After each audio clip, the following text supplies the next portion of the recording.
میرے محترم اور معزز مسلمان بھائیوں، دنیا میں بسنے والا ہر انسان، مشرق کا ہو، مغرب کا ہو،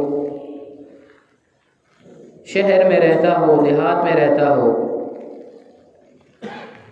ترقی یافتہ ملک کا شہری ہو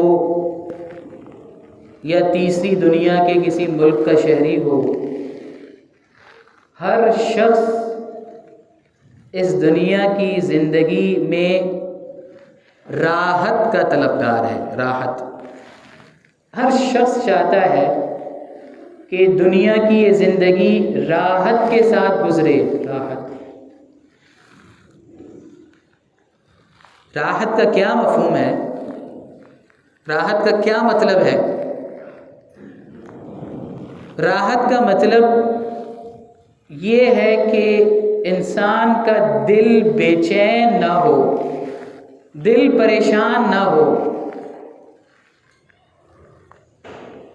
دل کی کیفیت ایسی نہ ہو جائے کہ انسان کے لیے سانسیں لینا دشوار ہو جائے۔ ساری بھاگ دوڑ اسی وجہ سے ہوتی ہے کہ یہ راحت مجھے حاصل ہو جائے، راحت، دنیا کی زندگی راحت والی حاصل ہو جائے، راحت کے ساتھ دنیا کی زندگی گزر جائے۔ ہر شخص کا مسئلہ ہے، ہر شخص کی خواہش ہے۔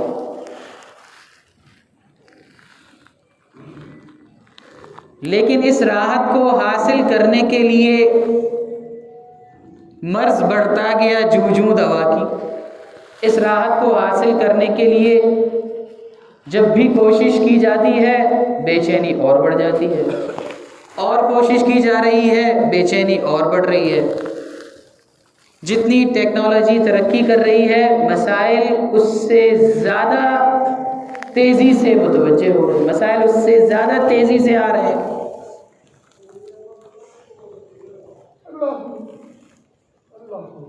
ہر آنے والا عہد کا انسان پچھلے والے عہد سے زیادہ پریشان اپنے آپ کو بتاتا ہے، بڑی پریشانی۔ وجہ کیا ہے؟ مسئلہ کیا ہے؟ مسئلہ یہ ہے کہ راحت کا جو تصور، راحت کا جو علاج میں نے سوچا ہوا ہے، وہ علاج ٹھیک نہیں ہے۔ راحت کے حاصل کرنے کے لیے جو دوا میں استعمال کر رہا ہوں، وہ دوا میرا مرض بڑھانے کے، ختم کرنے کے بجائے، بے چینی ختم کرنے کے بجائے، مجھے راحت دینے کے بجائے بے چینی میں اضافے کا سبب بن رہی ہے۔ اللہ جل جلالہ نے مجھے اور آپ کو اس راحت کے حاصل کرنے کا نسخہ 2 آیات میں بتایا ہے، مختصر سی آیات ہیں۔ میں اور آپ قرآن سے دور رہ کر اپنا بہت بڑا گھاٹا کر رہے ہیں، بہت بڑا نقصان کر رہے ہیں۔ اس میں کوئی شک نہیں ہے، کوئی اعتراض نہیں ہے، کوئی اشکال نہیں ہے کہ قرآن کریم کے الفاظ مبارکہ میں ایک ایک حرف پر 10 نیکیاں بے سمجھے ہوئے پڑھ کر ملتی ہیں۔ ہمارا یقین ہے، ہمارا ایمان ہے۔ لیکن جس کلام الہی کو بے سمجھے ہوئے پڑھنے پر اتنی نیکیاں ملتی ہو، اس کلام الہی کو اگر ہم سمجھ کر اپنی دنیا کو بنانے کی کوشش کریں گے تو آپ بتائیے کہ کیا ہمیں راحت اور سکون حاصل نہیں ہوگا؟ جس کے پڑھے بغیر جس کے سمجھے بغیر، جس کے صرف الفاظ کو پڑھنے پر اتنی نیکیاں ہیں، سمجھ کر پڑھیں گے تو ہماری زندگی جنتی بن جائے گی۔ وہ علاج اور حل پر بات میں عرض کر رہا تھا، وہ علاج اور حل ہمیں ان 2 آیات میں کیا ارشاد فرمایا گیا؟ بل تؤثرون الحیات الدنیا والآخرۃ خیر وابقیٰ۔ میں اور آپ راحت کے حاصل کرنے کے لیے دعا یہ کر رہے ہیں کہ جیسی میری خواہش ہے، جتنی میری خواہش ہے، جو میری خواہش ہے وہ پوری ہو جائے۔ میں اور آپ اس زندگی میں راحت حاصل کرنے کے لیے جو علاج ہم کر رہے ہیں، جو دوا ہم لے رہے ہیں، جس دوا کے لیے بھاگ دوڑ میں مصروف ہے، وہ یہ ہے کہ دنیا میں جتنی حالات مجھ پر آ رہے ہیں وہ میری مرضی کے مطابق ہو جائے۔ اور یہ بات قیامت کی صبح تک کبھی نہیں ہو سکتی ہے۔ یہ بات قیامت کی صبح تک کبھی نہیں ہو سکتی ہے کہ میں جس چیز کی جو خواہش کروں ویسا ہی معاملہ باہر پیش آ جائے، ایسا کبھی نہیں ہو سکتا، ایسا کبھی ہونا ہے ہی نہیں۔ مجھے کوئی زندگی میں غم کا موقع ہی نہ آئے، مجھے تکلیف بیماری ہی نہ آئے، یہ اللہ کی اس دنیا کی زندگی کے لیے سنت نہیں ہے۔ دری دنیا کسے بے غم نہ باشد، اس دنیا میں کوئی شخص بے غم نہیں ہے۔ گر باشد بنی آدم نہ باشد، اگر کوئی بے غم ہے تو پھر وہ آدم کا بیٹا نہیں ہو سکتا۔ یہ اللہ کی سنت ہے۔ پریشانی آئے گی، غم آئے گا، بیماری آئے گی، حالات ایسے ہوں گے جو میرے لیے ناخوشگوار ہوں، لیکن ان ناخوشگوار حالات میں بھی دل کی راحت کی دولت نہ چھنیں۔ یہ کیسے ہو؟ یہ سوال۔ دل میں جو راحت کی دولت ہم اور آپ چاہ رہے ہیں وہ دولت نہ چھنے ہاتھ۔ غم پڑ جائے لیکن دل بے چین نہ ہو، وہ کیسے ہوگا؟ وہ ایسے ہوگا کہ جب میں اور آپ اپنی زندگی کا نصب العین دنیا کو بنانے کے بجائے آخرت کو بنا لیں۔ اس کے علاوہ کوئی حل نہیں ہے بھائی۔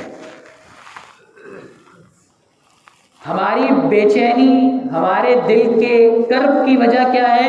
بل تؤثرون الحیات الدنیا، تم ترجیح دیتے ہو دنیا کی زندگی کو، تم چاہتے ہو دنیا کی زندگی۔ والآخرۃ خیر وابقی، آخرت کی زندگی بہت بڑھیا، بہت بہتر ہے، آخرت کی زندگی بہت بھلی ہے، اور آخرت کی زندگی باقی رہنے والی ہے۔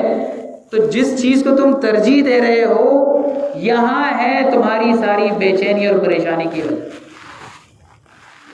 اگر دنیا میں تمہاری خواہشات کے مطابق سارے کے ساری چیزیں تمہیں دستیاب ہو جائیں، ایسا کبھی نہیں ہوگا، لیکن فرض محال، ایک محال بات کو فرض کر لیا جائے، ساری تمہاری خواہشیں تمہارے دسترس میں آ جائیں، تمہارے ہاتھ میں آ جائیں، لیکن کب تک؟ کتنی عمر تک تم اس سے فائدہ اٹھا سکو گے؟ کتنے وقت تک تم ان خواہشات کے مطابق آنے والی چیزوں سے اپنے لیے راحت کی سامان کرتے رہو گے؟ ایک وقت ایسا ہوگا کہ جب یہ سب چیزیں پیچھے رہ جائیں گی اور وہ جو باقی رہنے والا جہان ہے وہاں تمہیں جانا پڑے گا۔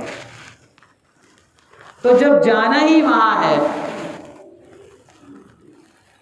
اور باقی رہنے والی زندگی ہی وہی ہے، تو بے وقوف انسان وہ ہے جو دنیا کی زندگی کو اپنا نصب العین ہے، اور عقل مند انسان وہ ہے جو آخرت کی اور ہمیشہ ہمیشہ رہنے والی زندگی کو اپنا نصب العین ہے۔ جو آخرت کو اپنی زندگی کا نصب العین بنا لے، اللہ تعالیٰ اسے راحت کی، دل کے چین کی دولت نصیب فرمائے، اور جو دنیا کی زندگی کو اپنا نصب العین بنائے گا، قیامت کی صبح تک وہ دل کا چین حاصل نہیں کر سکتا۔ پریشانیاں بڑھیں گی تو صحیح، کم نہیں ہوں گی، مصیبتیں آزمائشیں بڑھیں گی تو صحیح، کم نہیں ہوں گی، دل کی بے چینی بے اطمینانی بڑھے گی تو صحیح، کم نہیں ہوگی۔ دل کے چین اور راحت کا جو علاج ہے وہ یہی ہے کہ آخرت کو اپنا نصب العین بنا لیجیے، آخرت کی زندگی کو جو بنانے والے کام ہیں ان کو ترجیح دی جائے، آخرت بن جائے۔ اس کے علاوہ کوئی راستہ راحت اور چین کے حاصل کرنے کا نہیں۔ آپ صلی اللہ علیہ وسلم کی حدیث ارشاد فرمایا، حضرت انس بن مالک رضی اللہ تعالیٰ عنہ روایت کرتے ہیں من جعل ہمہ الآخرہ، جس شخص نے اپنا نصب العین آخرت کو بنا، جس نے اپنی فکر کا مرکز، یہ الفاظ، اپنی فکر کا مدار آخرت کی زندگی کو بنایا، کفاہ اللہ ہم دنیا، اللہ تعالیٰ دنیا کے غم کے لیے کافی ہو جائیں گے۔ دنیا کے غم نہ آئے ایسا نہیں ہوگا، لیکن دنیا کے غم ہوتے ہوئے بھی دل بے چین نہیں ہوگا، جو میری اور آپ کی خواہش ہے دل بے چین نہ ہو۔ کفاہ اللہ ہم دنیا، اللہ تعالیٰ دل کے چین کو غائب نہیں فرمائے، دل کا چین نہیں ہٹے گا، دل مطمئن ہوگا۔ ومن جعل ہمہ الدنیا، اور جس شخص نے اپنا نصب العین دنیا کو بنا لیا، اپنی فکر کا مرکز ہر وقت دنیا کی سوچ ہے، ہر وقت دنیا کے کمانے کی فکر ہے، ہر وقت دنیا کے بڑھانے کی فکر ہے، اللہ تعالیٰ کی طرف سے اس کے لیے کیا فیصلہ ہے؟ جعل اللہ فقرہ بین عینیہ، اللہ تعالیٰ اس کے دل کو ہمیشہ ہمیشہ کے لیے فقیر بنا دیں گے۔ مال و دولت کی ریل پیل ہے لیکن پیاس نہیں بجھ رہی ہے، یہ چین ہے؟ یہ تو پھر کوئی چین نہ ہوگا۔ کوٹھیاں ہیں، بنگلے ہیں، کاریں ہیں، سہولت کی ساری چیزیں دستیاب ہیں، رات کو نیند نہ آئے، یہ کیسی زندگی ہوئی، یہ کیسی راحت ہوئی؟ اور جس نے اپنا نصب العین آخرت کو بنا لیا، کفاہ اللہ ہم دنیا، اللہ تعالیٰ دنیا کے سارے فکر اس سے دور فرما دے۔ دنیا کا غم آنے کے باوجود دل پریشان نہیں ہوگا۔ ایک بزرگ سے کسی نے پوچھا کہ کیسے حالات گزر رہے ہیں آپ، زندگی کیسی گزر رہی ہے؟ انہوں نے کہا کہ بھائی یہ بتاؤ کہ اس شخص کی زندگی کیسی گزر رہی ہوگی کہ جس کی زندگی کا ایک لمحہ بھی اس کی رضامندی کے خلاف نہ ہو رہا ہو۔ اس شخص کی زندگی کیسی گزر رہی ہوگی جس کی زندگی کا ایک لمحہ بھی اس کی رضامندی کے برخلاف نہ ہو۔ میری تو ایسی زندگی گزر رہی ہے، تو اب بتاؤ میری زندگی کا کیا حال ہو؟ انہوں نے کہا یہ کیسے ہو سکتا ہے کہ دنیا کے سارے حالات آپ کی اور آپ کے سارے جو معاملات ہیں وہ آپ کی رضامندی کے مطابق ہوں، یہ کیسے ہو سکتا ہے؟ انہوں نے فرمایا یہ بات میرے اور آپ کے لیے سوال، اللہ ہمارے دلوں میں یہ بات ڈال، زبانی جمع خرچ سے زیادہ یہ بات دلوں میں اور عمل میں آ جائے۔ انہوں نے فرمایا کہ بھائی میں نے اپنی خواہشات کو اللہ کی رضامندی کے تابع کر دیا ہے۔ میرے اور آپ کی بے چینی کا مسئلہ یہ ہے، وجہ یہ ہے کہ میں اور آپ اللہ کی مرضی کو اپنی خواہش کے تابع بنانا چاہتے ہیں۔ ایسا ہو جائے تو مجھے راحت ملے گی، اور ایسا ہونا نہیں ہے۔ اللہ نے جو چاہنا ہے ویسا ہونا ہے۔ تو بزرگ فرماتے ہیں کہ میں نے اپنی خواہشات کو اللہ کی مرضی کے تابع کر دیا ہے۔ بھائی جیسا ہو رہا ہے، اللہ نے ایسا فیصلہ کیا میں راضی ہوں، اللہ نے میرے لیے یہ لکھا ہے میں اس پر بھی راضی ہوں، اللہ نے یہ پریشانی میری طرف متوجہ کی ہے میں اس پر راضی ہوں۔ بس جب میں نے اپنی مرضی کو اللہ کی مرضی کے تابع کر دیا تو میں سکون ہی سکون میں، میں اطمینان میں ہوں، ہر کام میری مرضی کے مطابق ہو رہا ہے۔ اور ہر کام جب میری مرضی کے مطابق ہو رہا ہے تو پھر کیا پریشانی، پھر دل کیوں بے چین ہے، پھر کیوں دل بے سکون رہے جب ہر کام میری مرضی کے مطابق ہو۔ تو اللہ جل جلالہ ہمیں بے چینی کا جو ہمارے مرض ہے اس کا صحیح علاج ہمیں کرنے کی توفیق عطا فرمائے، آخرت کو اپنا نصب العین بنانے والا بنائے، اپنی خواہشات کو اللہ کی مرضی کے تابع بنانے والا بنا دے۔ آخر دعوانا الحمدللہ رب العالمین۔